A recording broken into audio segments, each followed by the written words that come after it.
नेमकं काय ह्याच्या संपूर्ण प्रकरणामध्ये कारवाई करण्यात आली?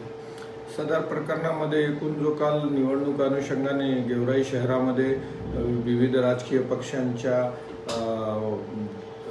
समर्थकांतर्फे जो राडा झालेला आहे त्या अनुषंगाने सरकारतर्फे काल रात्री फिर्याद देऊन गुन्हा दाखल करण्यात आलेला आहे। साधारणतः जे CCTV आतापर्यंत प्रथमदर्शनी बघितलेले आहे त्यामध्ये 50 ते 55 लोकांविरुद्ध आतापर्यंत गुन्हा दाखल करण्यात आलेला आहे आणि सदर याच्यामध्ये CCTVचं भक्कम पुराव्याच्या आधारे आणखी काल उपद्रव करणाऱ्या लोकांचा शोध सुरू आहे।